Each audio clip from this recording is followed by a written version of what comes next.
Good morning, नमस्कार। स्वागत है आपका स्टडी IQ यूट्यूब चैनल पर। मैं वासु। हमारी चल रही थी रेलवे की सीरीज।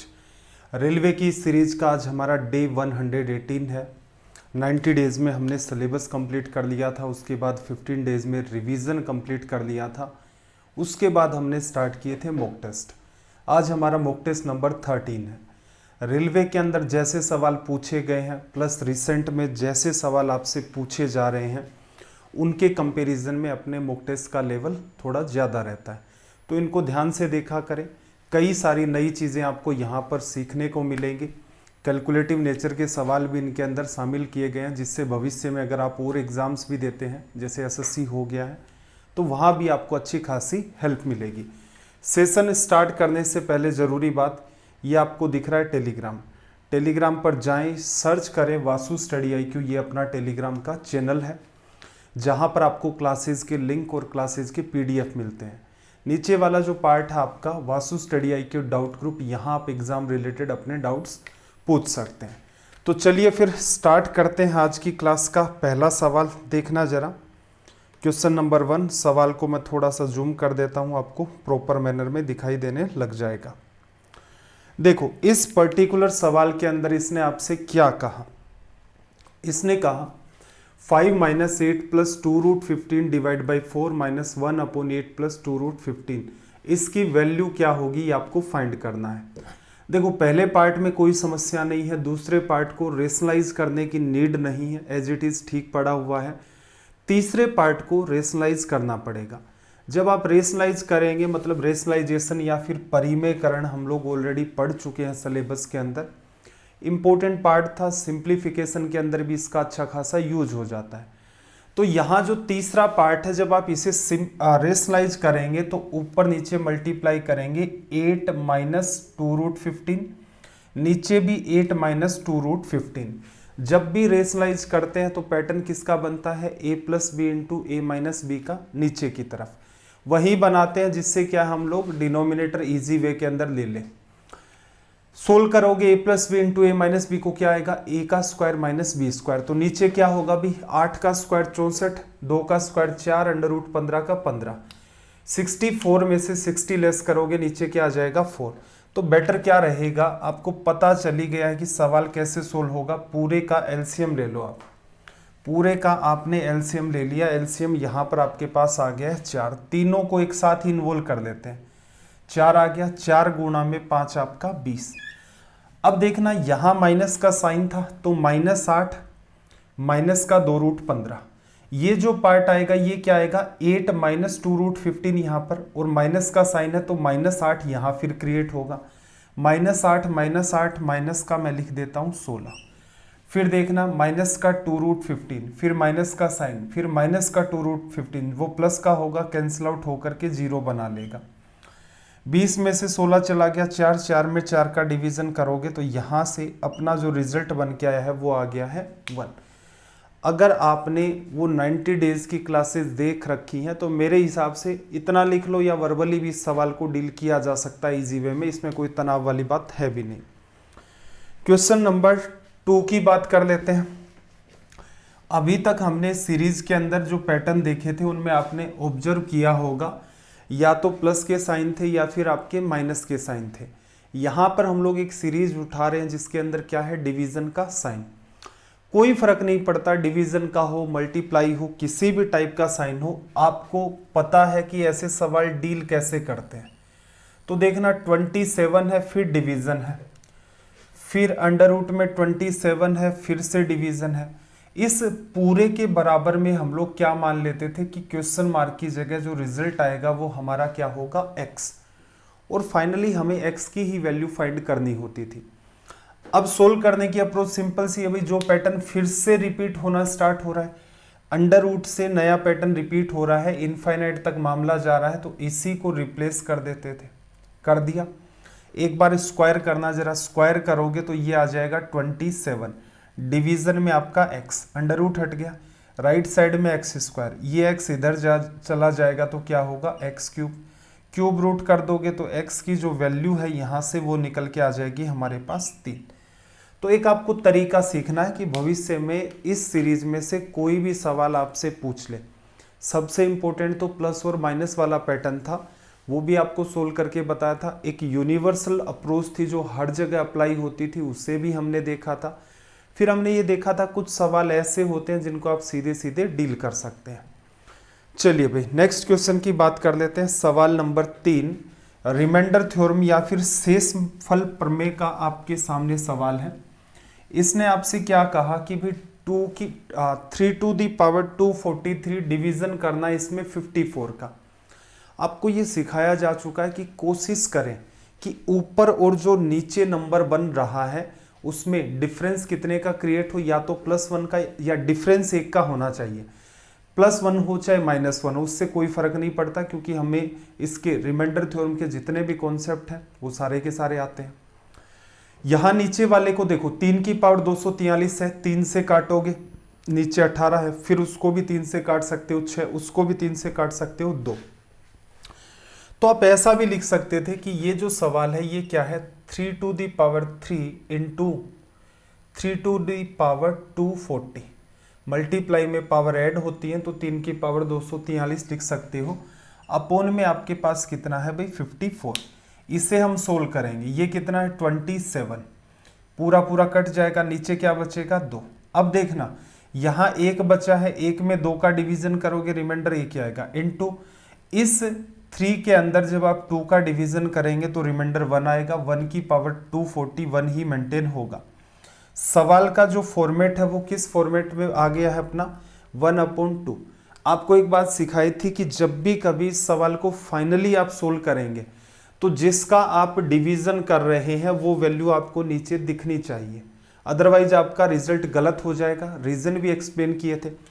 तो नीचे क्या होना चाहिए 54, तो क्या करो भाई ऊपर नीचे 27 का मल्टीप्लाई कर दो। जैसे ही आप मल्टीप्लाई करेंगे तो यहां पर अपना जो रिजल्ट है वो मेंटेन हो जाएगा 27 डिवाइड बाई 54, और ये आपका क्या निकल के आ गया यहां से रिमाइंडर। आंसर अपना क्या आ गया 27। थोड़ा सा कॉमन सेंस लगाते तो पता भी चल रहा है कि 3 की पावर 3 27 होगा, 27 2 से कट जाएगा, 2 बार कट जाएगा 54 से, 3 में 2 का डिवीजन 1, 1/2 बनेगा। इसे अगेन अपोन में 54 रख के सही करना है, तो क्या करोगे ऊपर नीचे 27 का मल्टीप्लाई। तो ये सवाल ऐसा है, एक बार आपने थ्योरी पढ़ रखी है उसके बाद आप इसे वर्बली डील कर सकते हैं। देखना जरा अगला सवाल, क्वेश्चन नंबर 4।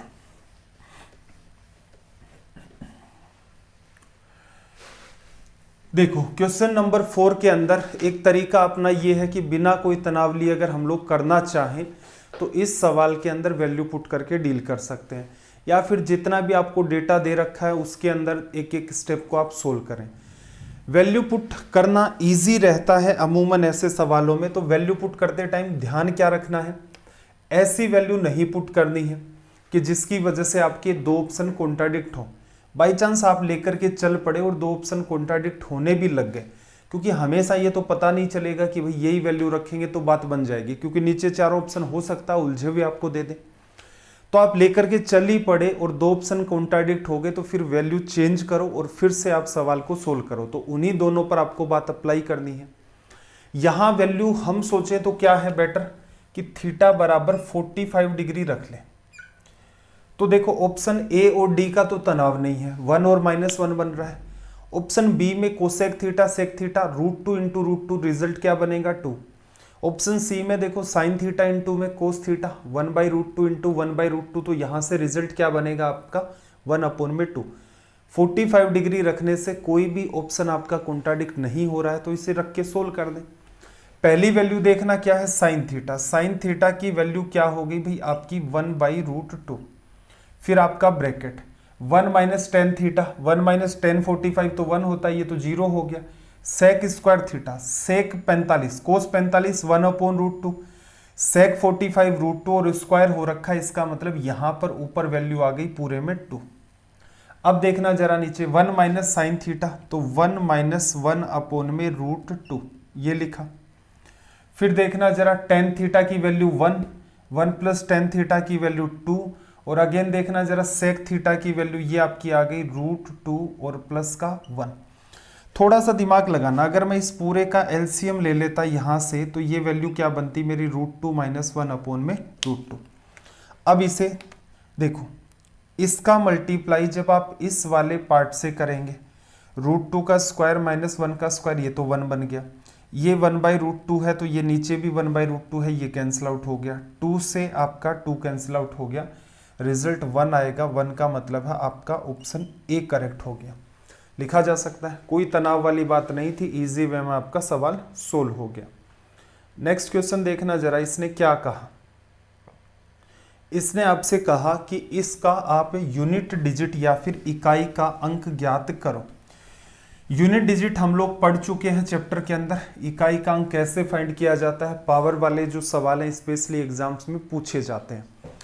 तरीका क्या है, देखो कुछ भी नहीं पता तो सीधे सीधे क्या करो, जैसे थोड़ा सा डिटेल में मैं बता देता हूं। 7⁵ है सॉरी 3⁵58 है। अप्रोच इतनी सी थी कि इसके अंदर आप क्या करो, डिवीजन करो 4 का, अगर रिमाइंडर नहीं आए तो क्या करो, 7⁴ को सोल्व कर दो। अगर रिमाइंडर निकल के आए, 4 का डिवीजन करोगे तो कई बार रिमाइंडर 1 आएगा, कई बार 2 आएगा, कई बार 3 आएगा, 4 तो आ नहीं सकता क्योंकि 4 का तो डिवीजन ही कर रहे हैं, 4 से छोटी वैल्यू ही रिमाइंडर आएंगी, उसे सोल्व कर दो। तो इसका मतलब 4 का आप डिवीजन करोगे तो 92 में जाता है, फिर 96 में जाता है, 7⁴ क्या बच गया 3, माइनस इसमें जब आप 4 का डिवीजन करेंगे 56 तक चला गया, 3⁵2, 7 × 7 × 7, ठीक है 343 होता है। इसकी वजह से रिमाइंडर कितना, सॉरी यूनिट डिजिट 3 आ गया, इसकी वजह से कितना आ गया 9। तो यहां पर बात को थोड़ा सा ऑब्जर्व करना, ये जो भी संख्या होगी इसके लास्ट में 3 मेंटेन होगा, ये जो भी संख्या होगी इसके लास्ट में 9 मेंटेन होगा। आपको पूरा सोल्व करना है तो ऐसे मान लो इसको कि 13 में से 9 लेस करना है, कितना बचा भाई आपके पास 4, ये आपका हो गया रिजल्ट। तनाव ही नहीं लेना, आगे तो कुछ भी मान लो, 23 में से 9 लेस कर दो, 33 में से कर दो, 43 में से कर दो, उससे कोई फर्क भी नहीं पड़ेगा। तो ये आपकी अप्रोच थी इन सवालों को सोल्व करने की। रिमाइंडर कितना आ गया हमारा यहाँ पर 4, लिखा जा सकता है। चलिए भाई सवाल नंबर 6 की बात कर लेते हैं। 6 वर्बली डील होने वाला सवाल है। अब कुछ बच्चे जो लगातार मॉक टेस्ट देख रहे होंगे तो वो ये भी कह देते होंगे सर हर दूसरे मॉक टेस्ट में या कई बार तो लगातार ये सवाल आप क्यों रखते हैं।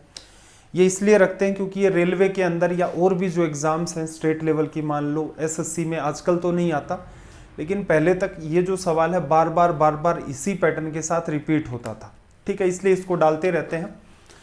देखो 3 sin x + 4 cos x = में 2, और आगे मामला इंटरचेंज होता है क्या, 3 cos x - 4 sin x, इसकी वैल्यू पूछ रहा है। तो क्या सिखाया था भाई, सीधे सीधे 3 का स्क्वायर कर दो प्लस 4 का स्क्वायर कर दो, जो साइन और कोस के मल्टीपल है। राइट साइड के अंदर इधर पार्ट है 2, 2 का स्क्वायर प्लस आपसे जो पूछ रहा है वो क्या है क्वेश्चन मार्क, ठीक। 16 और 9 25, 25 में से 4 चला गया तो कितना आ गया आपका √21, क्वेश्चन मार्क का स्क्वायर है ये, अंडर रूट करोगे तो क्वेश्चन मार्क की वैल्यू √21। ध्यान रखना बहुत बार ये रिजल्ट प्लस माइनस में भी आता है। असल में देखा जाए अगर यहाँ पर एक वैल्यू जैसे ऑप्शन ए में √21 है और मान लो ऑप्शन बी में प्लस माइनस √21 होती तो किसे टिक मारते, तो मारते हम लोग टिक प्लस माइनस। रीजन क्या है, जब इसका प्रूफ करवाया था तब भी आपको ये बात सिखाई थी कि यहाँ स्क्वायर की टर्म बन रही है, स्क्वायर से अंडर रूट कर रहे हो तो रिजल्ट हमेशा क्या होंगे, एक पॉजिटिव होगा और एक आपका नेगेटिव होगा। ऑलरेडी अगर आपके पास अंडर रूट होता फिर उसको सोल्व करते तो चैलेंजिंग होता मामला। उस केस के अंदर क्या है, अंडर रूट की वैल्यू हमेशा ही पॉजिटिव होती है। तो ये सारा का सारा मामला आपको अलजेब्रा पढ़ाते टाइम भी सिखाया था कि कहाँ प्लस का ध्यान रखना है, कहाँ आपको माइनस का ध्यान रखना है। चलो भाई अगले सवाल को देखना जरा, सवाल को मैं जूम कर देता हूँ थोड़ा। क्वेश्चन नंबर 7, लैंग्वेज को ध्यान से रीड करो। हाँ, कुछ बच्चों का एक इश्यू ये भी आ रहा था कि सर आप इंग्लिश के अंदर भी लैंग्वेज को बोला करें या इंग्लिश में एक्सप्लेन किया करें। तो देखो मुद्दा ऐसा है, असल में देखा जाए टर्मिनोलॉजी अपनी हिंदी और इंग्लिश दोनों में ही चलती है, इसमें तो कोई इश्यू नहीं है। और बहुत सारे चैप्टर तो ऐसे ही हैं जिनमें जैसे सीपी, एसपी, एमपी इस टाइप से प्रॉफिट लॉस में यूज करते ही रहते हैं, एसआई हो गया, सीआई हो गया, वहाँ बहुत कम बार इन चीज़ों का प्रयोग करते हैं। पढ़ाते टाइम जरूर सारी चीज़ें एक्सप्लेन करते हैं, ये क्रय मूल्य है, ये विक्रय मूल्य है, ये आपका अंकित मूल्य है। प्लस में आपको एक काम ये कह रखा है कि जैसे ही स्क्रीन पर सवाल आए आप उसे तुरंत रीड किया करें। आपको लगता है कि आप अटेम्प्ट कर लेंगे तो तुरंत अटेम्प्ट भी किया करें। तो ये छोटा सा आपको सुधार करना है। लैंग्वेज में क्या फ़र्क पड़ेगा, एक बात बताओ, इंग्लिश वाला बच्चा है, ऐसा तो है नहीं कि बहुत ही कोई साहित्य वाला, लिटरेचर वाला हम लोग काम कर रहे हैं जिसके अंदर फ़र्क पड़ता है कि हिंदी साहित्य और इंग्लिश साहित्य एक साथ एक क्लास में नहीं पढ़ाए जा सकते, बिल्कुल नहीं पढ़ाए जा सकते। मैथ्स है, गिनी चुनी बातें हैं, इतनी अंडरस्टैंडिंग मेरे ख्याल से हिंदी मीडियम के बच्चे के पास होती है और इतनी अंडरस्टैंडिंग इंग्लिश मीडियम के बच्चे के पास होती है। तो कॉमन टर्म्स चलती हैं। बेटर ये रहता है स्क्रीन पर देखो और जो आपकी लैंग्वेज है तुरंत के तुरंत उस लैंग्वेज में आप इसको रीड कर लें। देखो, राहुल ने ए और बी नामक दो योजनाओं में चक्रवर्ती ब्याज पर 2 बराबर धनराशियों का निवेश किया। योजना ए में रेट ऑफ इंटरेस्ट 10% ईयरली थी और योजना बी के अंदर 12% ईयरली थी। राहुल को 2 साल के बाद योजना ए में निवेशित धनराशि का ब्याज 1050 मिला। यदि इंटरेस्ट मिल रहा है यहाँ पर फर्स्ट वाले में, यदि दोनों योजनाओं में ब्याज वार्षिक रूप से चक्रवृद्धि किया जाता है तो राहुल को 2 वर्षों के बाद योजना बी में निवेशित धनराशि पर कितना ब्याज मिलेगा। देखो, पहले तो थोड़ा सा इसका कॉमन सेंस डेवलप करो। मान लो दोनों ही जो स्कीम्स है उसके अंदर राहुल क्या करता है, इक्वल मनी इन्वेस्ट करता है। एक स्कीम का नाम ए है, एक स्कीम का नाम बी है। ए में जो रेट ऑफ इंटरेस्ट है वो 10% है, बी के अंदर रेट ऑफ इंटरेस्ट क्या है आपकी 12% है।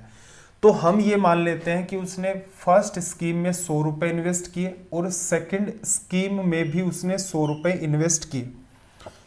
प्रयास करना, जो चीज़ें हमने सीखी है वो आपके कॉमन सेंस में है और उन्हीं के बेसिस पर हम लोग इस सवाल को डील करेंगे। देखो, 10% अगर रेट है तो पहले साल 10%, 10 रुपये ब्याज मिलेगा, अगले साल 10 और फिर अगले साल 10 पर 10, 1 रुपये। तो कुल मिलाकर के ये जो मामला आपको दिख रहा है ये क्या हो गया यहाँ पर, कंपाउंड इंटरेस्ट। कितने भाई, 21 रुपये। रेट ऑफ इंटरेस्ट 12 है तो 100 का 12% 12 हो गया, 100 का 12% 12 हो गया दूसरे साल। लेकिन सेकेंड ईयर में इस इंटरेस्ट पर भी इंटरेस्ट मिलेगा। 12 का 12%, 12 इंटू 12 144 और 100 का डिवीजन कर दोगे तो 1.44। ये आपको यहाँ पर इंटरेस्ट मिल गया। अब मुझे एक बात बताओ, क्या ये ऐसा कोई टिपिकल काम था जिसे आप वर्बली नहीं कर सकते? कर सकते हो, बिल्कुल कर सकते हो, कोई तनाव वाली बात ही नहीं है। 2 साल के लिए तो आप अच्छी खासी कमांड बना करके रखें इन चीज़ों में। रीज़न क्या है, ये अमूमन बहुत सारे बच्चों को ये सवाल कैलकुलेटिव नेचर के लगते हैं। कैलकुलेशन मानते हैं कि है इसके अंदर, लेकिन उस लेवल की भी नहीं है जितना आपने सोच रखा है। सीधे सीधे देखा तो आपने क्या पाया कि ब्याज 100 रुपये हम लोग प्रिंसिपल मान ले तो पहले केस में 10 10 1 21 रुपये ब्याज मिला। 21 किसको बताता है भाई, 1050 को 1 की वैल्यू निकालनी है, अपोन में क्या करोगे 21।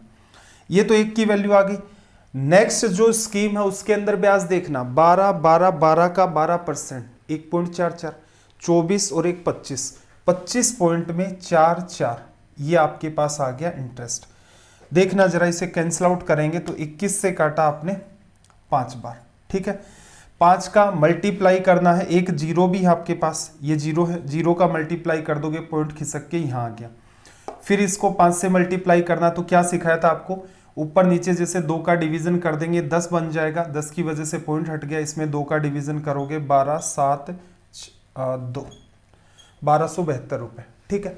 ये छोटी छोटी चीज़ें जब मैं आपको सिखाता हूँ कि बहुत बार हमें ज़रूरत पड़ती है। हम लोग देखो, कैलकुलेशन के साथ सबसे बड़ी विडंबना ये है कि जब आपको टीचर सिर्फ कैलकुलेशन ही सिखाता है कि 7 4 9 का स्क्वायर निकाल के बताओ, ठीक है, तो आप उस चीज़ के ऊपर एकदम अच्छे तरीके से फोकस कर लेते हैं, सारी की सारी कैलकुलेशन पर। अलग से कैलकुलेशन का टेस्ट ले लो, उसमें भी आपकी अच्छी कमांड आ जाएगी, कोई समस्या नहीं है। मुद्दा ये है कि जब सवाल आपके चल रहे होंगे तो जो आपने सीख रखा उसे कैसे अप्लाई करेंगे। तो ये छोटे छोटे पार्ट इसीलिए, अब ये भी आपने ऑब्जर्व किया होगा, हर रोज काम में नहीं आते, लेकिन जब भी काम में आते हैं तो 90% केसेस में मैं तुरंत उसे डील कर देता हूँ कि भाई ऐसी ऐसी कैलकुलेशन होती है, 5 का मल्टीप्लाई करना है, तो कॉन्सेप्ट भी आपको एक्सप्लेन किया कि ऊपर नीचे 2 का मल्टीप्लाई करते थे, ऊपर 10 बन जाता था, उसकी वजह से 0 की वजह से मतलब इसने पॉइंट हटा दिया, 2 का आपको डिवीजन करना है। तो जो भी बात आप मान लो, हो सकता है पिछले 1 महीने से देख रहे हैं, हो सकता है पिछले 2 महीनों से देख रहे हैं, ऐसा भी हो सकता है आज ही आप नए आए हो चैनल के ऊपर। तो जो भी चीज़ आपको नज़र आती है कि भाई ये मुझे नहीं आ रही, टीचर इसे काम में ले रहा है, तो कम से कम उनके तो नोट्स बनाए आप। चलो भाई नेक्स्ट क्वेश्चन की तरफ मूव करते हैं। सवाल नंबर अपना 8, लैंग्वेज को रीड करना जरा, क्वेश्चन नंबर 8 की।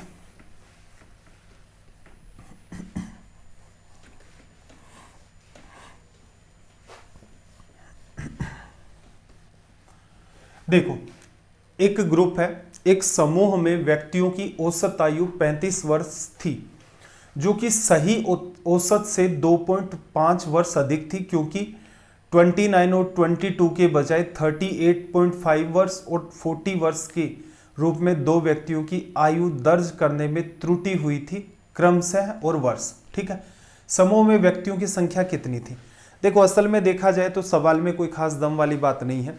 ये क्या कहना चाह रहा है कि ग्रुप की एज जो निकाली गई है वो कितनी है? 35। लेकिन हुआ क्या, एक्चुअल के अंदर एज जो है वो 2.5 वर्ष आपकी कम है।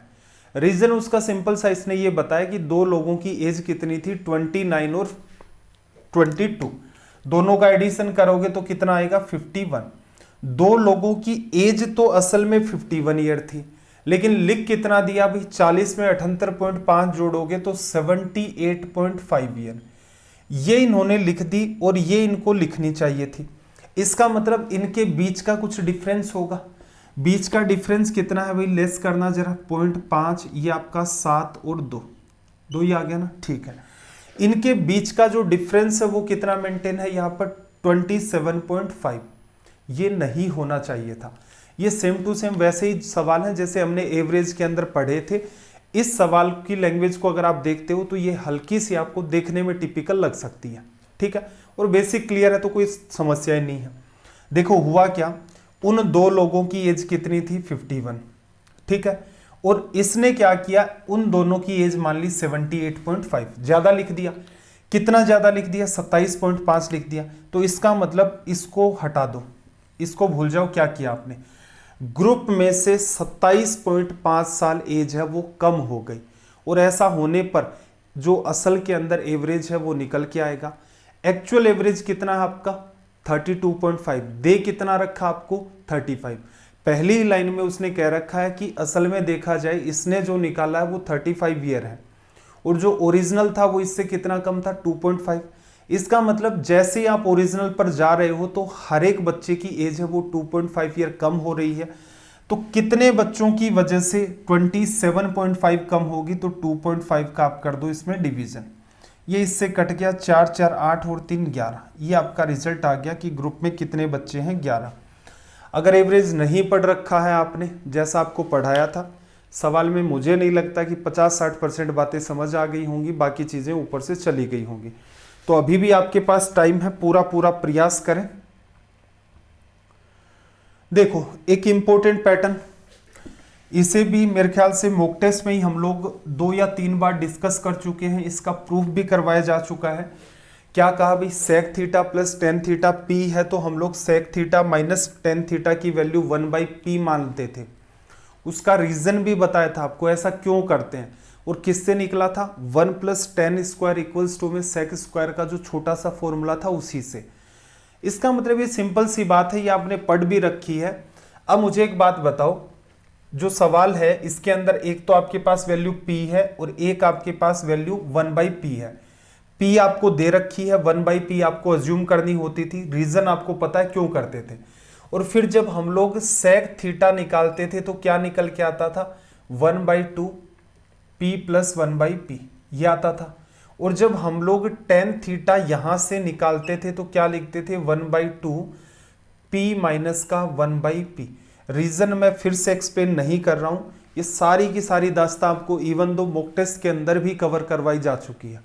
ठीक है, अब देखो जो सवाल आपको दे रखा है उसमें एक छोटा सा सुधार कर दो। क्या? ऊपर नीचे p का डिवीजन कर दो। p का करोगे तो p - 1/p बनेगा, और नीचे वाला क्या बनेगा? p + 1/p।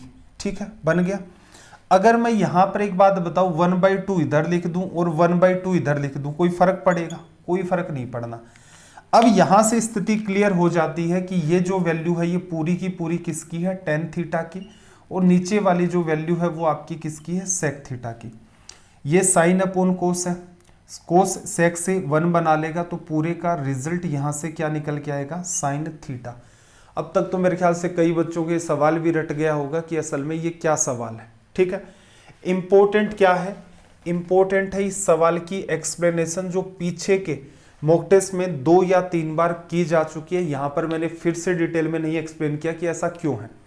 एग्जाम में कहां से स्टार्ट होता, मेरे हिसाब से एग्जाम में सवाल स्टार्ट होता p² - 1 से, ऊपर नीचे p का डिवीजन करते, p - 1/p, पता चल गया आपको कि ये टेन थीटा है, नीचे वाला क्या हो गया, सेक थीटा, 10 अपॉन सेक क्या हो गया, साइन थीटा। वर्बली हो रहा है, ऑप्शन बी है आपका। अगर आप देखना चाहें, अगर आपने मेहनत कर रखी है तो बिल्कुल आपको दिखेगा, मेहनत नहीं कर रखी होगी तो ऐसे सवालों में क्या करोगे, फिर वैल्यू पुट करोगे या फिर मामला और ज्यादा उलझेगा। देखना भाई, अगले सवाल को थोड़ा सा स्पेस बना लेता हूं इसका, ये आपके सामने है सवाल, ध्यान से इसकी लैंग्वेज को रीड करो।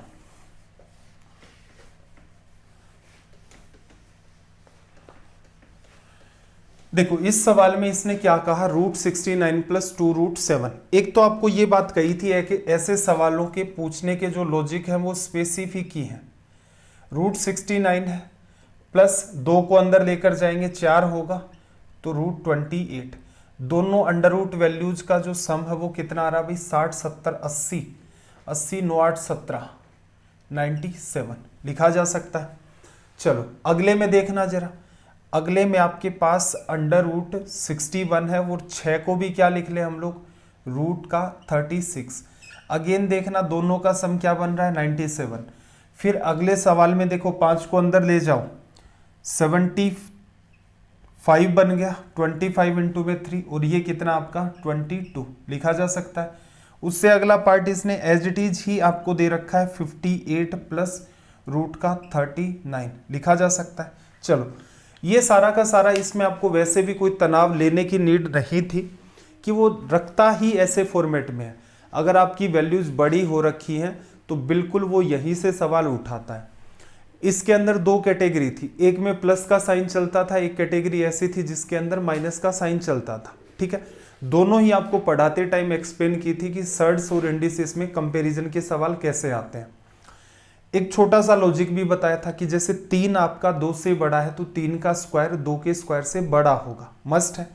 सोल्व कैसे करते थे भाई, पूरे का होल स्क्वायर कर दो, इसका भी इसका भी इसका भी इसका भी, तो ये टर्म क्या आपकी x, ये y, x प्लस वाई का होल स्क्वायर करोगे तो राइट में क्या आएगा, x square plus Y square plus का 2xy, x square 69, y square 28, दोनों को ऐड करोगे 97, यहाँ 97, यहाँ 97, यहाँ 97, यहाँ प्लस प्लस भी सब में आता था, इनटू में 2 भी सब में आता था। फिर अगली जो वैल्यू थी वो एक्चुअल में क्या थी, इन दोनों का मल्टीप्लाई, यही थी ना अंडर रूट के अंदर।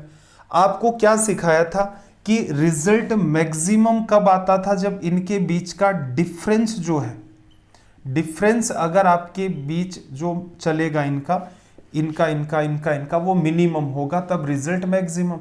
इसी का वाइस वर्सा लिख सकते हो कि रिजल्ट पूरे का मिनिमम कब आएगा, जब इनके बीच का जो डिफरेंस है वो मेंटेन क्या है आपका मैक्सिमम। हर एक बात को छोटे छोटे एग्जाम्पल के थ्रू एक्सप्लेन किया था कि कैसे लिखते हैं, क्यों लिखते हैं, क्या रीजन है, क्या फॉर्मूला लगाया है, फिर कंक्लूजन पर पहुंचे थे। यहां भी रीजन मैंने आपको मोटा मोटी बता दिया कि एक्चुअल में क्या मामला है। तो एग्जाम में देखो इसने क्या पूछा, स्मॉलेस्ट, सीधे सीधे देखो डिफरेंस किसके बीच का ज्यादा है। देखना जरा, सबसे बड़ा डिफरेंस जिसमें सबसे बड़ी वैल्यू होगी वो ऑटोमेटिकली डिफरेंस बड़ा क्रिएट कर देगा, क्योंकि सम तो 97 ही होना है। ये लो, ये आपका आंसर हो गया, लिखा जा सकता है। ठीक है, अगर आपने 90 डेज का पढ़ रखा है तो मेरे हिसाब से मॉक टेस्ट के अंदर कुछ चीजें हैं आपको ऐसी जो हर रोज सीखनी है, बाकी कहीं भी आपको तनाव नहीं आएगा। और अगर आपने वो 90 डेज नहीं देख रखा है फिर आपको ये लगेगा कि ये टीचर तो कह रहा है कि इन चीजों को रट लो, ऐसा कुछ है भी नहीं। देखो क्या कहा, एक राइट एंगल ट्राइंगल है, 2 साइड इक्वल है, समकोण समद्विबाहु त्रिभुज का परिमाप या फिर पेरीमीटर 8√2 + 1 है। इस त्रिभुज के कर्ण की लंबाई कितनी होगी। देखना, राइट एंगल ट्राइंगल है, दो भुजाएं इक्वल है, हाइपोटेनस तो किसी के बराबर हो नहीं सकता, ये साइड x है, ये x है, तो ये क्या होगी x√2 लिखा जा सकता है। पेरीमीटर तीनों का सम करोगे, x कॉमन आ जाएगा, ब्रैकेट में क्या आएगा 2 + √2, 2 + √2, और पेरीमीटर दे क्या रखी है 8√2 + 1 लिखा जा सकता है। इसमें भी ऐसा करो, आप √2 को बाहर ले आओ, ले आए, यहाँ पर क्या बचेगा √2 और ये बाहर चला गया तो 1। अब देखो ये पार्ट और ये पार्ट आपका कैंसिल आउट, x की वैल्यू 8/√2 निकल के आ गई, लिखा जा सकता है। आपसे पूछा क्या है, इसके कर्ण हाइपोटेनस की लेंथ क्या होगी। जो भी x की वैल्यू आई है, x की वैल्यू 8/√2, 8/√2 रखा, √2 से मल्टीप्लाई, ये कैंसिल आउट, तो इसका मतलब हमारे पास जो हाइपोटेनस की लेंथ होगी वो क्या निकल के आएगी 8। इजी कैटेगरी का सवाल है, डायग्राम बनाने की नीड नहीं थी। रीजन क्या है, क्योंकि ये इजी सा डायग्राम है, आइसोसेलेस है, और साथ ही के अंदर आपको क्या कह रहा है राइट एंगल ट्राइंगल है, तो एक साइड x दूसरी x और इसका हाइपोटेनस x√2, सीधे सीधे लिख देते। अगला सवाल देखना 12 नंबर। एक वृत्त की जीवा सर्कल की कोड AB और CD बिंदु E पर एक दूसरे को काटती है। यदि AE बराबर 12, B बराबर 20.5, C बराबर 3 टाइम ऑफ D, तो C की लेंथ क्या है। डायग्राम मेरे ख्याल से आपको पता चल गया होगा, इजी सा डायग्राम बनता है। AB और CD E पर काटते हैं, तो बनाओ ही कुछ ऐसा कि ये आपके पास AB हो गया, ये आपके पास CD हो गया, और बाहर एक दूसरे को E पर ये लोग कैंसिल आउट करते हैं। कोड की प्रॉपर्टी वाला सवाल है, एक एक करके मार्किंग कर दें तो क्या पाएंगे आप, A से E तक की वैल्यू, A से E तक की वैल्यू आपकी कितनी है भाई 12, और B से E तक की वैल्यू कितनी है 20.5, ठीक है। C से E 3 time of D, DE की वैल्यू अगर मैं x मानता हूं तो C से E तक की वैल्यू कितनी हो जाएगी मेरे पास 3x। आपसे पूछ क्या रहा है, आपसे पूछ रहा है C, तो इसका मतलब जो वैल्यू x आप निकालेंगे उसका 3 टाइम कर देंगे, इसकी वजह से आपका CE आ जाएगा। चलो डेटा रख लेते हैं। x इंटू में प्रॉपर्टी याद है ना आपको, इसका बड़ी लेंथ से मल्टीप्लाई, इसका बड़ी लेंथ से मल्टीप्लाई, x इंटू में 3x, x इंटू में 3x इक्वल्स टू में एक वैल्यू आपके पास 12 और इंटू में दूसरी 20.5 है, तो इससे क्या लिख लो 41/2 लिखा जा सकता है। चलो भाई आगे सोल्व करते हैं इस सवाल को, तो क्या रिजल्ट देगा, ये पार्ट आपका कैंसिल आउट हुआ इससे 4 बार, और ये वाला जो पार्ट है आपका कैंसिल आउट हुआ इससे 2 बार। ये तो गड़बड़ आ गई भाई, x² की वैल्यू 82 निकल के आई है। क्या गड़बड़ की देखना जरा, एक वृत्त की जीवा AB और CD बिंदु E पर एक दूसरे को काटती हैं। A से E तक की लेंथ आपकी 12 और B से E तक की लेंथ आपकी 20.5, ठीक है। इन दोनों का मल्टीप्लाई होना था, 20.5 लिख भी लेते तो भी वही बात है, 20 + ½ आपका हो गया, 41/2 ही आएगा, कोई तनाव नहीं था। CE की वैल्यू क्या होगी 3 टाइम ऑफ D, C से E तक की value 3 time of D, D की वैल्यू x मानी तो ये आपकी कितनी हो गई 3x, ठीक है भाई। यहाँ से कैंसिल आउट हो गया तो बात ही नहीं बनी अपनी 82, और CE की लंबाई आपसे पूछ रहा है, तो 82 का क्या करोगे भाई, देखो फिर और तो कोई समाधान नहीं बच रहा है। एक तो आप देख लेना, मान लो कहीं मैंने कैलकुलेशन में एरर कर दी है, रीज़न क्या है, हर बार मैं उसी टाइप से चेक कर पाऊंगा अगर कोई मिस्टेक भी की है। और दूसरा समाधान ये है, एक कॉमन सेंस लगा लो।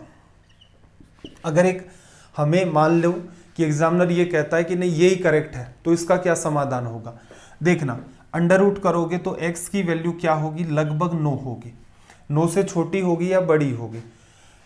81 होता तो क्या निकल के आता 9 आता, 81 से थोड़ी सी वैल्यू बड़ी है 82 है, अंडर रूट करोगे 9 से बड़ी आएगी, हल्की सी बड़ी होगी।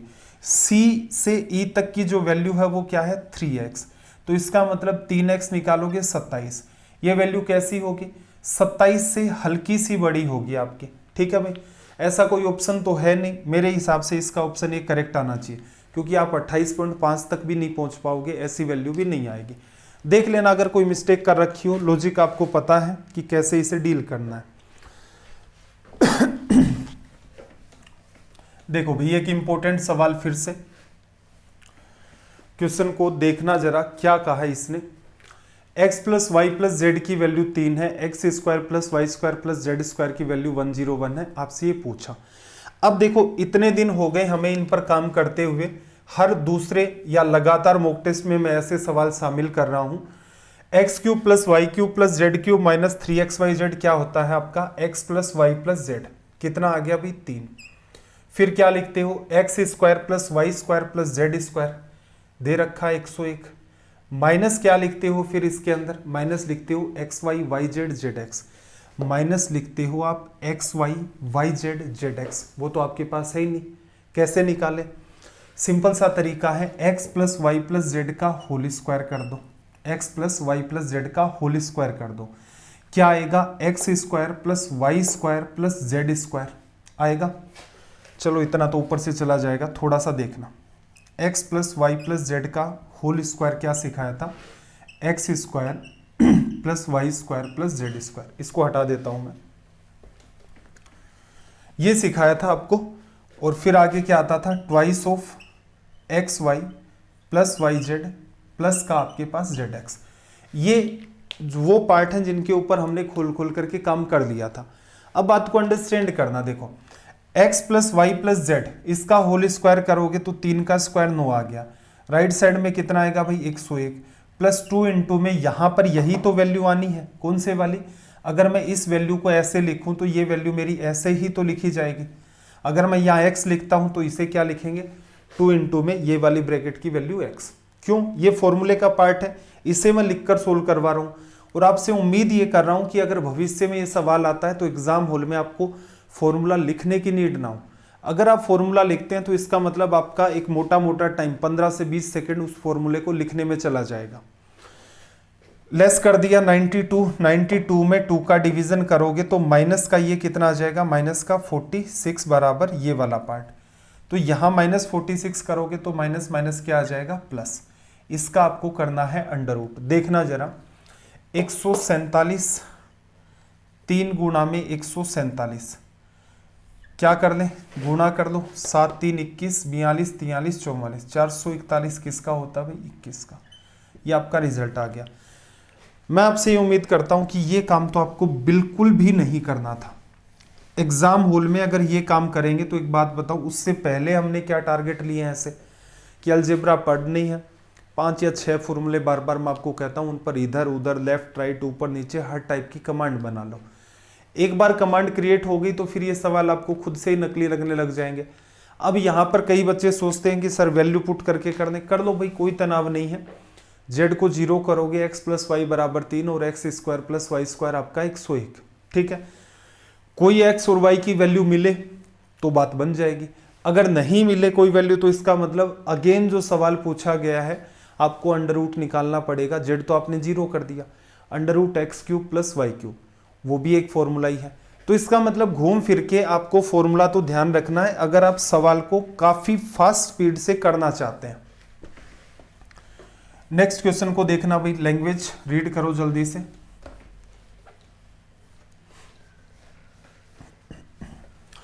देखो क्या कहा आपको, 12x square minus 21x plus 1 equals to में 0। फिर क्या कह रहा है, 9x स्क्वायर, अगला क्या है 16x स्क्वायर का इनवर्स है, उसे आप ऐसे पढ़ो 1 अपॉन में 16x स्क्वायर।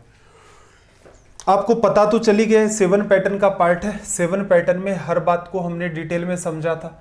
तो अब यहां पर क्या करो, जो कंडीशन दे रखी है इफ वाली, x का डिवीजन कर दो दोनों तरफ, क्या बचेगा भाई 12x, माइनस का 21 राइट साइड में चला जाएगा 21 और प्लस का क्या बचेगा 1/x। अब काम की बात समझना जरा, जब आप सोल्व कर रहे हो तो यहां पर इसकी वजह से स्क्वायर करोगे तो क्या बन रहा है 9x स्क्वायर, और इसकी वजह से 1 अपॉन में 16x स्क्वायर। तो इसका मतलब यहां 4 हो जाए यहां 3 हो जाए तो मामला आपका सेट बैठ सकता है। तो क्या करें, 4 का डिवीजन कर दो। जैसे ही आप इसमें 4 का डिवीजन करेंगे 12 से 4 कटेगा 3 बार, इसमें करोगे तो इसमें तो 4 मेंटेन ही होगा, इधर क्या आ जाएगा 21/4। अब बात पकड़ में आ गई कि जब आप स्क्वायर करेंगे तो यहां से 9x² बनेगा, यहां से 1/16x² बनेगा। यही पूछा है उसने।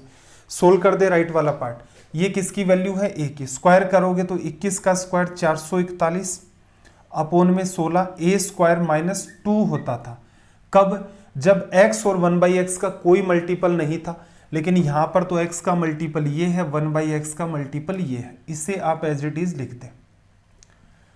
चलो भाई 16 एलसीएम आ गया। 441 में से आपको लेस करना है 4 बार डिवीजन, 6 4 24, ये निकल के आ गया। तो यहां से आप लेस करोगे तो ये कितना आ गया हमारे पास 417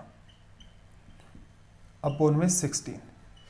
ये हो गया हमारा रिजल्ट, ऑप्शन सी लिखा जा सकता है। 7 पैटर्न में पढ़ी हुई बात थी, कोई खास तनाव लेने वाला भी काम नहीं था यहां पर।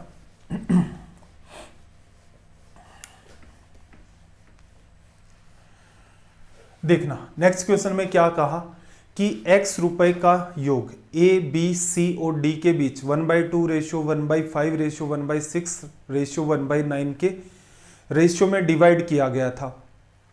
अगर b और d के शेयरों के बीच का अंतर 832 रुपए है तो x का मान क्या होगा।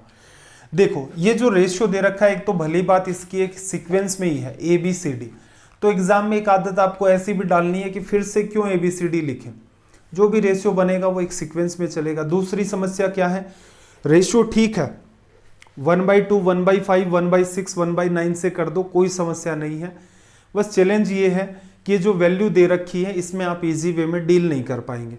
तो क्या करें, सिंप्लीफाई करें। सभी रेशियो को आप एक ही नंबर से मल्टीप्लाई कर देते हैं तो कोई फर्क नहीं पड़ता। किससे करें, 2 5 6 9 का एलसीएम, 2 का और 6 का एलसीएम तो 6 ही होता है। 6 और 9 का कितना होता है 18, 18 और 5 में कुछ कॉमन है नहीं, तो 18 गुणा 5 90, 90 एलसीएम आ गया। 90 से मल्टीप्लाई किया, 1/2 90 से होकर के a का रेशियो 45, b का देखना 18, c का 15, फिर 90 से करोगे तो 10। क्या कह रहा है, b और d के शेयर का अंतर 832 रुपए b और d का अंतर बताया है। ये आपका b है, ये आपका d है। ये दोनों का अंतर कितना 8, 8 किसको बताता है 832 को, 1 की वैल्यू अपोन में कितना आ गया 8। आपसे पूछा क्या है x का मान, x क्या है सारा का सारा जो धन है, पूरे को ऐड कर लो भाई, 5 5 10 और आपका 8 18, 4 5 6 7 और 8, कितनी बार 11 बार काटा। 11 से गुणा करना सिखा रखा है, 2 5 11 9, 9152। ये आपका हो गया रिजल्ट। कुछ खास बात थी नहीं, छोटे छोटे सुधार करने होते हैं आपको कि जैसे कई बच्चे ऐसा भी डाउट कर सकते हैं कि सर क्या फ़र्क पड़ जाता है हम लोग a ratio b ratio c ratio d लिख भी देते तो कितना फ़र्क पड़ता, 10 सेकंड से 15 सेकंड मैक्स, इससे ज़्यादा तो फ़र्क नहीं पड़ता। बिल्कुल ऐसे तो आप हर सवाल को ब्रेक कर करके देखेंगे तो आपको ये लगेगा कोई फ़र्क नहीं पड़ता है। जैसे एक बूंद को हाथ में लोगे तो आप सोचोगे इससे क्या हो जाएगा, इससे ना ग्लास भरना है ना घड़ा भरना है, लेकिन ऐसी कई हज़ार बूंद हो जाएंगी आपके पास तो ग्लास भी भर जाएगा, और ज़्यादा होंगी तो घड़ा भी भर जाएगा। तो मैं आपसे यही कहना चाह रहा हूँ कि आप अपनी आदत ही कुछ ऐसी डेवलप कर लो कि मान लो भविष्य में आप CGL मेंस दे रहे हैं, आपको नॉलेज उतना ही है जितना मान लो आपके साथ पढ़ने वाले किसी बच्चे को है, लेकिन आप कम लिखते हैं। आपने अपने अंदर ऐसी आदत डेवलप कर रखी है, आप हमेशा ही कम लिखते हैं। और कम का स्कोप क्या है, हर सवाल में आप 10 से 15 सेकंड कम लिखने की वजह से निकाल लेते हैं। 10 सवाल 5 सवाल का कंपटीशन होता तो हो सकता है कोई फर्क ना पड़ता। 100 सवाल हैं, एक सवाल के पीछे अगर आप सीधे सीधे 10 सेकंड का भी दिमाग लगाएंगे तो 1000 मिनट आते हैं। 12 सेकंड की बात करें, 10 सेकंड का भी दिमाग लगाओगे तो 1000 सेकंड आते हैं। और एक सवाल के अंदर आप 12 सेकंड बचाते हैं तो इसका मतलब 100 से गुणा कर दो उसको, कितने आ जाएंगे 1200। 1200 को सोच के देखो कितने मिनट है, और 1200 सेकंड में आप और क्या चमत्कार कर सकते हैं। तो ये आदतें हैं, इनको डेवलप करें। बार बार इन चीज़ों को बताना मेरा काम है। रीज़न ये है कि किसी एक क्लास में बता दी तो ऐसा है नहीं कि उसे आप फॉलो कर देंगे। जैसे जैसे टाइम अपना चलता जाएगा धीरे धीरे धीरे धीरे बीच बीच में मैं, क्योंकि ये भी एक इम्पोर्टेंट पार्ट है। इम्पोर्टेंट पार्ट सिर्फ इतना नहीं है कि आपको सवाल करने आते, नहीं, आप कम टाइम में सवालों कैसे डील करेंगे, आप अपने अंदर ऐसी आदतें कब डेवलप करेंगे कि कम नॉलेज के अंदर भी आपका काम चल जाए, और नॉलेज बढ़ा लेंगे तो फिर तो वैसे ही चमत्कार कर ले जाएंगे।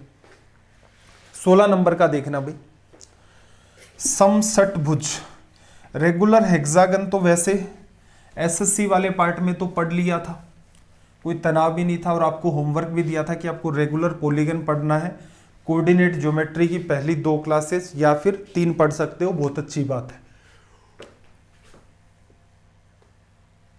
रेगुलर हेक्सागन को देखना, ऐसी सी शेप होती है आपकी, सर्च भी कर सकते हो रेगुलर हेक्सागन वाई वासु सर, आपको वीडियो मिल जाएगा। क्या करो, इसको इससे मिला दो, इसको इससे मिला दो, इसको इससे मिला दो, तो इसमें ये जो होता है ये इसे 6 इक्वल पार्ट में डिवाइड करता है। सारी की सारी साइड्स आपकी ये वाली ये वाली ये वाली इक्वल, 360 डिग्री है, 6 इससे 60 degree 60 degree 60 degree 60 degree 60 degree. अगर ये आपका 60 है तो ये दोनों एंगल 120, और 2 साइड इक्वल हैं तो ये 60-60 के। तो इसका मतलब असल में देखा जाए रेगुलर हेक्सागन किससे बना, 6 इक्विलेटरल ट्रायंगल से।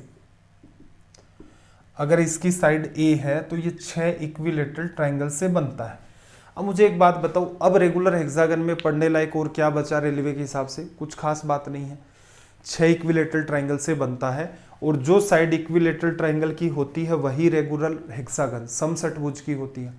सवाल पर आ जाओ, एरिया क्या है, 6 इक्विलेटरल ट्रायंगल का एरिया एग्जाम में स्टार्ट करते हैं 6 इंटू में √3/4 इंटू में साइड का स्क्वायर, साइड ए मान ली, और एरिया कितना दिया आपको भाई 2400√3, ये आपको एरिया दे रखा है। सोल्व कर लें इसको ये इससे कटा, 6 से काटोगे 4 बार, 4 गुणा 4 1600, ए की वैल्यू कितनी आ गई भाई आपके पास 40, लिखा जा सकता है।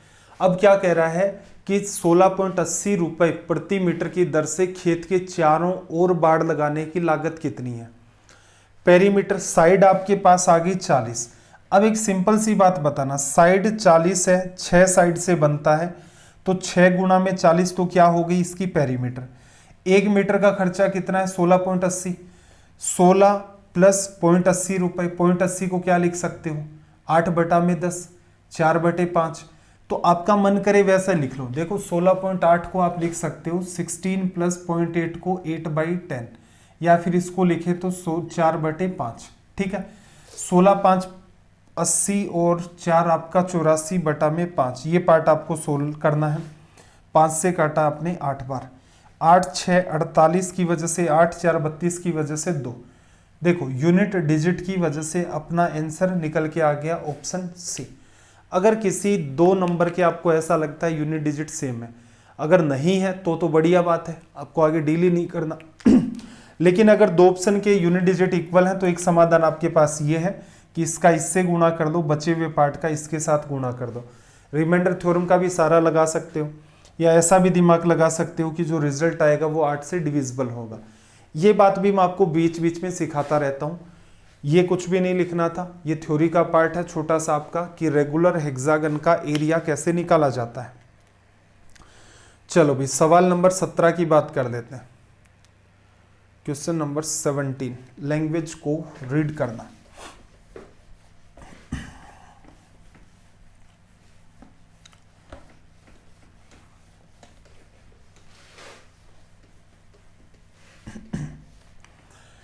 देखो स्थान ए और बी के बीच की दूरी जो है वो 144 है। 2 कार एक साथ चलना स्टार्ट होती हैं, एक ए और दूसरी बी से। यदि वे एक ही दिशा में चलती हैं तो वे 12 घंटे के बाद मिलती हैं। एक ही डायरेक्शन में चलेंगी तो स्पीड रिलेटिव क्या होगा a माइनस बी।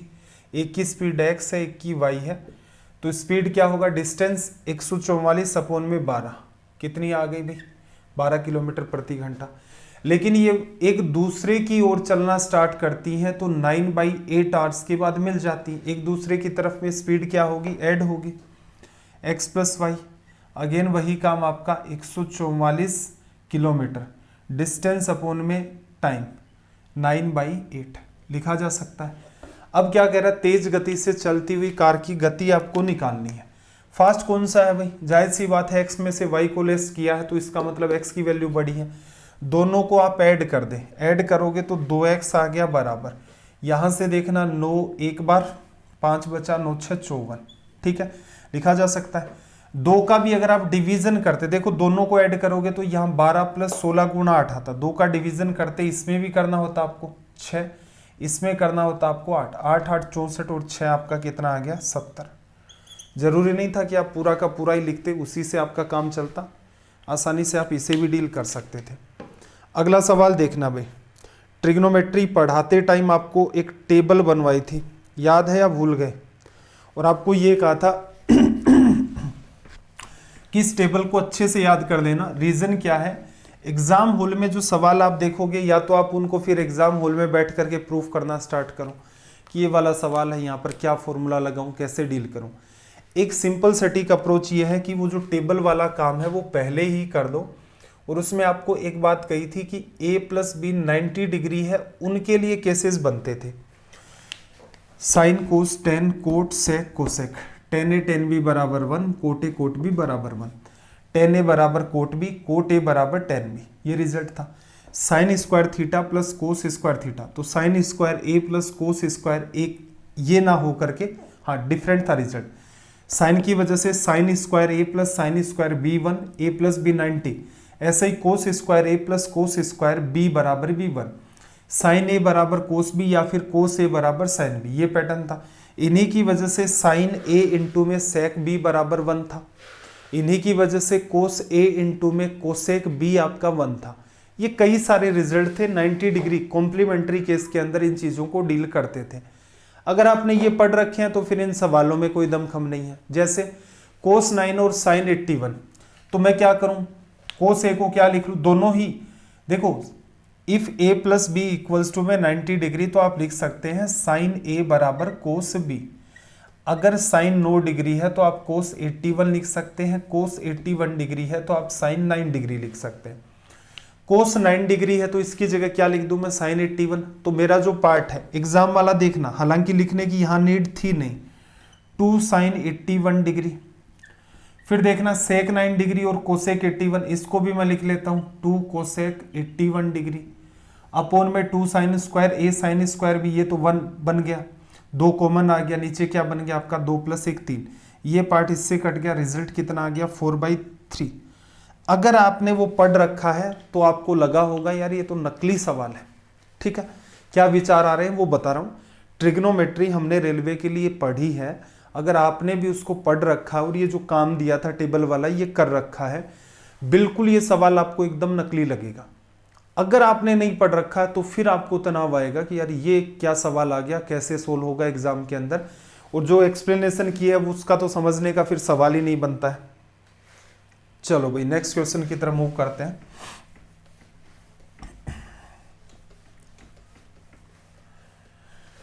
देखना इस सवाल में इसने आपसे क्या कहा कि 4 पुरुष और 6 महिलाएं 5 दिनों में एक काम का निश्चित हिस्सा पूरा कर सकते हैं, जहां 3 पुरुष और 4 महिलाएं इसे 7 दिन में पूरा कर सकती हैं।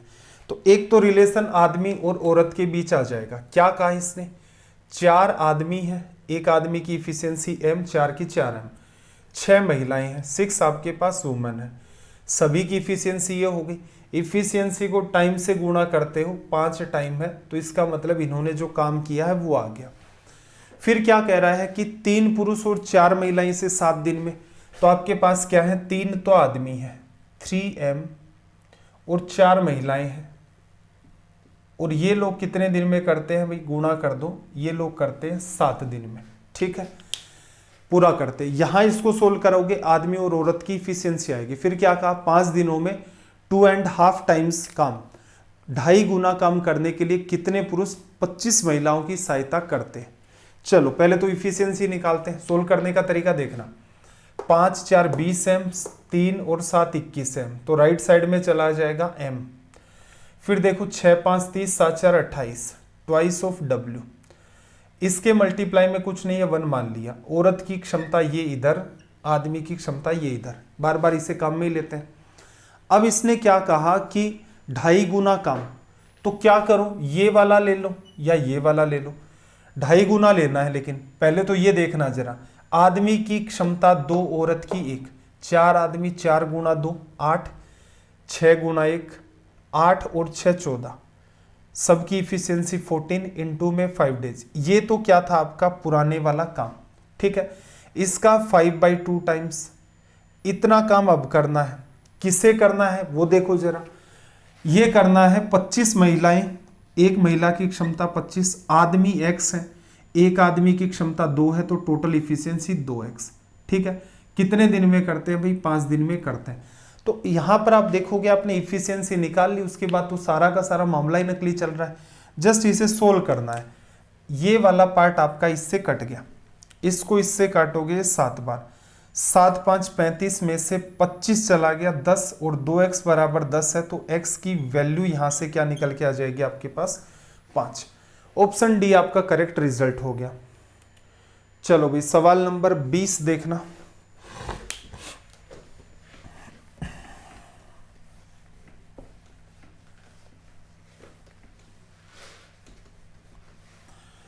क्वेश्चन नंबर 20 में देखो इसने क्या कहा आपसे कि एक त्रिभुज एबीसी में एंगल बी आपका 72 डिग्री है, एंगल सी आपका 44 डिग्री है, बीसी को डी तक बढ़ाया गया है, बी और एंगल एसीडी के द्विभाजक मतलब एंगल बाइसेक्टर ई में मिलते हैं, एंगल बीईसी की वैल्यू क्या होगी।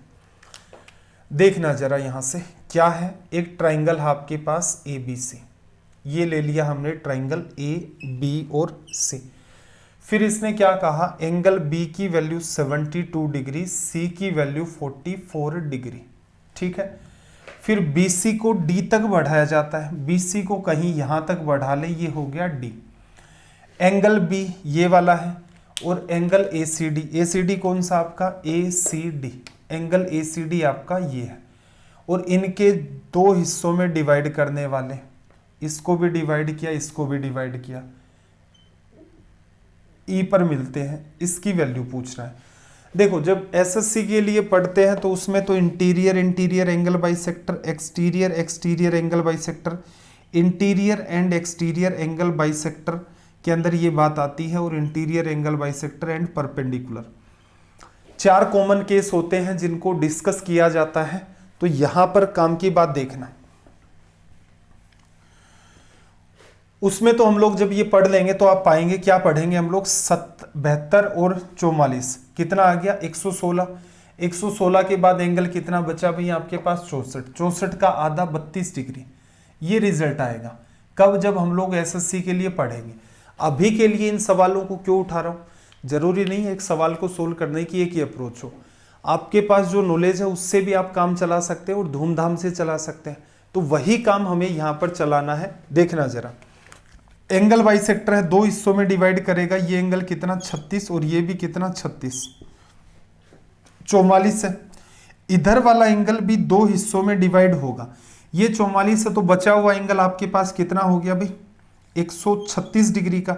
इसके 2 टुकड़े करोगे तो कितना आ जाएगा अपने पास एक मिनट, कितना आ गया अपने पास 68 डिग्री और 68 डिग्री, 60 60 120 160, 8 8 16 4 20, ठीक है। ये 44 था, ये 136, 2 हिस्सों में डिवाइड कर दिया 68। अब देखो ट्राइंगल बी सी ई में एक एंगल 36 है, एक एंगल ये पूरा का पूरा है, और वो आपको निकालना है। तो असल में देखा जाए तो 180 में से ये वाला पार्ट पूरा और ये वाला पार्ट लेस कर दो, जोड़ें पहले तो 60 40 100 130 140 और 148, इसको लेस कर दो, कितना आ जाएगा रिजल्ट 32 डिग्री, ठीक है। तो कोई तनाव लेने वाली बात नहीं है, बस इन मॉक टेस्ट को उठाने का पर्पज ही अपना ये था कि कई बार क्या होता है चैप्टर पढ़ते रहते हैं, उसके अंदर बहुत सारी डायमेंशंस हैं जो रह जाती हैं कि हमने पढ़ रखा था, उन्हीं 2 अलग अलग चैप्टर को उठाया, उन्हीं के थ्रू कोई कॉन्सेप्ट लगा दिया, बात बन गई। जरूरी नहीं आपको ये ध्यान होगा कि यहाँ अगर थीटा बनता है तो ये θ/2 होता, उसी से काम चलेगा। एसएससी में ऐसा पढ़ने का सीधा सा रीजन तो ये होता है कि वहां पर बार बार इस टाइप के सवाल पूछे जाते हैं, तो आपका टाइम बचे, कहीं से तो आपका टाइम बचे, तो आपको कुछ एक्स्ट्रा एफर्ट लगाने ही पड़ते हैं। चलो भाई अगला सवाल इसने क्या कहा, 7 cos square theta plus 3 sine square theta बराबर 6 है। सोल्व कर ले इसको, देखना जरा। देखो सोल्व करते टाइम ध्यान रखना, ये 3 cos square plus 4 cos square ऐसे लिख ले। तो 4 कोस स्क्वायर थीटा तो आपका यहां बच गया। 3 cos square plus 3 sine square, 3 common ले लिया, साइन स्क्वायर कोस स्क्वायर 1, 3 बचा, 3 उधर चला जाएगा, 6 में से लेस होकर के 3। कोस थीटा की वैल्यू क्या आ जाएगी, 3/4 क्या होगा भाई यहाँ पर आपका अंडर रूट, तो ये रिजल्ट देगा √3/2। थीटा की वैल्यू क्या होगी भाई, जाहिर सी बात है थीटा की वैल्यू 30 डिग्री पर ही ऐसा संभव है। चलो सोल्व कर दे 30 रख करके। कोट स्क्वायर थीटा 3 बन गया, सेक स्क्वायर 30 डिग्री, 30 डिग्री की वैल्यू इसका जस्ट इंटरचेंज कर दोगे तो 4/3 अपॉन में टेन स्क्वायर 2 थीटा, टेन 60 की वैल्यू स्क्वायर करके 3, साइन स्क्वायर 60 की वैल्यू, ये जो वैल्यू आपको दिख रही है, अच्छा 30 डिग्री था तो 60 डिग्री, यही वैल्यू आ जाएगी 3/4। सोल्व कर दे, ऊपर नीचे क्या करो भाई 12 का गुणा करो, एलसीएम 3 है, एलसीएम 4 है, 12 से करोगे ऊपर नीचे 12 गुणा 3 36 प्लस 16 अपोन में 36 माइनस 9, ये आपका रिजल्ट आ गया। और यहाँ से आप इसे सोल्व करेंगे 30 40 और ये आपका हो गया 52 अपोन में 9 3 27, 52/27। ठीक है, कोई खास तनाव वाला सवाल था भी नहीं, इजी वे में आप इसे डील कर सकते थे। चलो भाई ये सवाल मैं आपको देता हूँ होमवर्क में, कमेंट करके बता देना कि इसे सोल्व करना है या नहीं करना है। जल्दी से स्क्रीनशॉट ले लो, आजकल होमवर्क नहीं कर रहे हो बिल्कुल भी, होमवर्क मिल भी बहुत कम रहा आपको, इसका स्क्रीनशॉट ले लो, ये होमवर्क करना है। डाउट ग्रुप पर इसका आंसर पूछ लेना या फिर कई बच्चों को अगर डाउट आता है तो अगली क्लास में डिस्कस कर लेंगे। सवाल नंबर 23 बोर्ड मास का है। बोर्ड मास में क्या ध्यान रखना होता था सोल्व करते टाइम, एक तो आपका ऑफ, जहां भी आ जाए सबसे पहली प्राइम प्रायोरिटी आपकी वही रहेगी, उसके बाद आपका डिवीजन, यहां पर एरर हो सकती है, उसके बाद ऑफ, इसके अंदर बोर्ड मास में कोई खास तनाव वाला काम है नहीं। 24 नंबर का देखना जरा, 24 तो चलो मैं अगली क्लास में सोल्व करवाऊंगा ये आपको। 25 नंबर भी चलो ठीक है, कोई तनाव नहीं है। 26 नंबर, अच्छा कई सारे सवाल हो गए क्या, 27 भी था, चलो खैर ये तो आ ही जाएंगे, इनके जल्दी से स्क्रीनशॉट ले लो भाई। 27 नंबर, 26 नंबर, 25 नंबर, ये हो गया। चलो फिर आज का सेशन यहीं तक रखते हैं। प्लान तो ये था कि लगभग 1 घंटे 20 मिनट 25 मिनट तक इसे करेंगे, लेकिन कुछ गला हल्का हल्का अजीब सा हो रखा है ट्रेवल करने की वजह से। ठीक है, तो आगे की क्लासेस के अंदर बचा हुआ पार्ट भी डिस्कस कर लेंगे, या ये वाले जो सवाल है आने वाले मॉक टेस्ट होंगे उनमें शामिल कर देंगे। 6 तारीख से स्टडी IQ ऐप पर अपना कोर्स आ रहा है। ठीक है, कोर्स के अंदर क्या होगा क्या नहीं होगा उसके लिए मैं डिटेल में एक अलग से वीडियो बना लूँगा। जो होमवर्क दिया है वो ज़रूर करें, सेशन कैसे लगते हैं कमेंट करके ज़रूर बताया करें, आपका अगर कोई सजेशन है तो भी आप बताया करें। तो चलिए फिर, आपका दिन रात सब मंगलमय हो, मिलते हैं अगली क्लास में। जय हिंद, जय भारत।